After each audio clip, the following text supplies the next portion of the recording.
Oke, melakukan tes performa Chrome. Nah, sebenarnya aku udah berkali-kali kita sudah berikan di pembahasan itu, kita selipin ya sebenarnya teman-teman, karena memang itu berkaitan. Tetapi di sini di video ini kita akan fokuskan aja, jadi biar nanti kalau misalnya ada yang tanya-tanya bisa kita arahkan langsung ke sini, ke video ini teman-teman. Jadi si Chromebook ini dia itu memiliki sebuah tool khusus, di mana tool itu digunakan untuk ngecek performa dari si Chromebook seperti itu. Nah, kita bisa langsung menuju ke sini.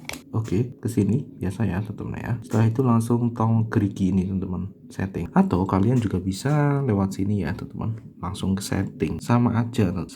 Setelah itu di sini kalian bisa langsung about Chrome OS, just like this. Oke, about Chrome OS.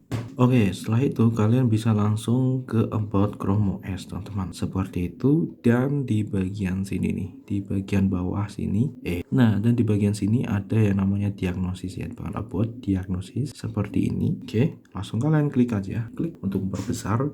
Dan kalau kalian lihat di sini, kalian bisa ngecek baterai kalian, performa baterai kalian.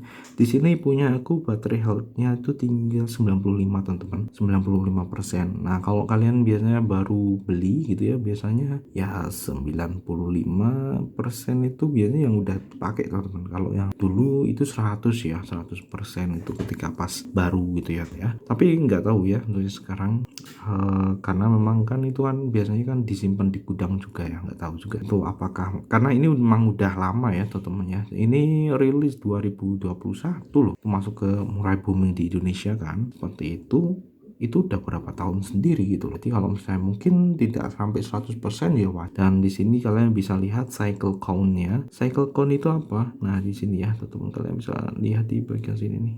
Itu adalah nomor berapa kali baterai ini mencapai ini ya full charging cycle. Ini 143 dan nggak keras 43. Terus di sini current ini tuh dia rate-nya ya 246 mAh. Nah, kita bisa run discharge ini untuk ngecek tes kayak gini. Klik seperti ini, maka less than a minute remaining running discharge rate test. Oke, udah discharge 0% in 30 second. Pas tuh, kalau kalian lihat nih pas ya teman-teman, jadi tidak file seperti itu teman-teman ya. Jadi buat ngecek gitu. Dan CPU kalian juga bisa cek juga teman-teman. Di sini kalian bisa lihat nih Intel Celeron, kita gedein. Nah, ini dia.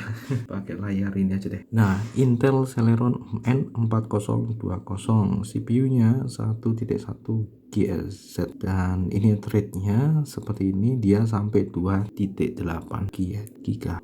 Terus di sini kalian bisa lihat grafiknya. Kalau misalnya kalian gunakan ini untuk bekerja dan lain sebagainya, nah di sini nanti akan naik turun gitu ya. Jadi di load gitu ya, pas lagi ngeload itu biasanya dia naik, setelah stabil baru turun. Dan ini temperaturnya yang ada di dalam teman-teman ya. Jadi kisarannya antara di sini ya 35 sampai 40-an gitu ya, seperti ini tuh 42. Dan current usage-nya ini, core-nya ini mau dipakai berapa persen. Ini current speed-nya teman-teman. Jadi speednya kan ini 1 GHz ya, dan di sini kan maksimal begini. Jadi tidak fix ya, misalnya 2.8 itu. Jadi dia itu kan asalnya 1.1.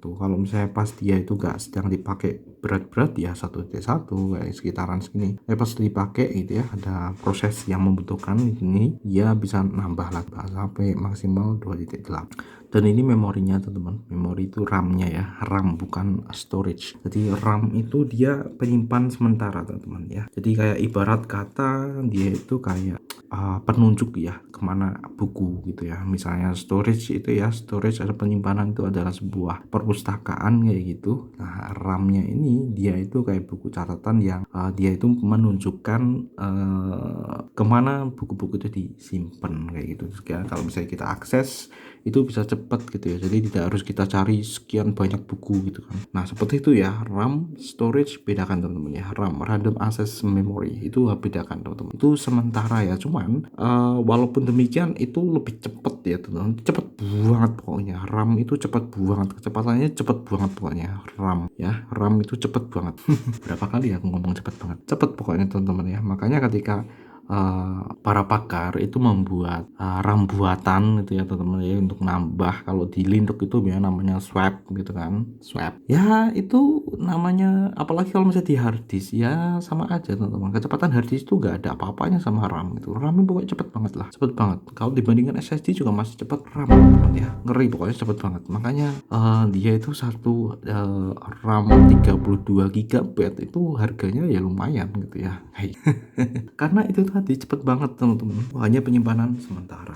Oh ya, di sini sebenarnya kita bisa tes run CPU test, cuman di sini ini dia membutuhkan 625 MB RAM-nya teman-teman, sedangkan di sini RAM-nya cuma 0,55 atau 550 MB. Kita perlu penuh close. Ini kayaknya nggak bisa nggak bisa nambah segini doang. Jadi ini dia butuh ini ya teman-teman, baru bisa di run. Tuh bisa kan, tuh kita bisa run test tuh kan, seperti ini teman-teman. Jadi kita juga bisa tes ini running stress test gitu ya teman-teman. Jadi ini dia akan ngerunning yang berat-berat, biasanya bikin stres gitu kan. Kita lihat di sini lumayan lama sih, biasa aku pernah cobain kalau mau ngecek nih tes 4 menit ya, 4 menit dari mining. Tuh kalau kalian lihat di sini stress test itu pilot ternyata tadi.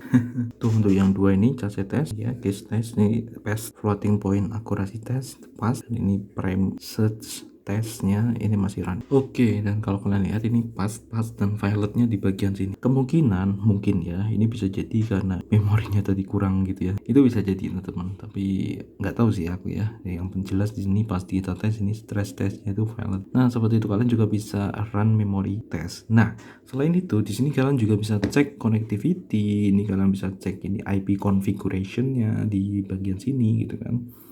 Terus kalian juga bisa cek juga di sini untuk keyboardnya di sini nih. Kalau kalian itu pakai keyboard bawaan yang ini belum kalian copot, kalian bisa lihat di bagian sini nih mana yang tombol yang bermasalah. Dulu aku pernah tombol yang ini tuh temen ya, tombol yang ini tuh bermasalah terus. Walaupun semua normal, ini bermasalah dan merembet lagi di sini, terus di sini sampai di bagian dekat power ini, dan ya seperti itu dan ya sudahlah itu karena sudah banyak banget gitu ya.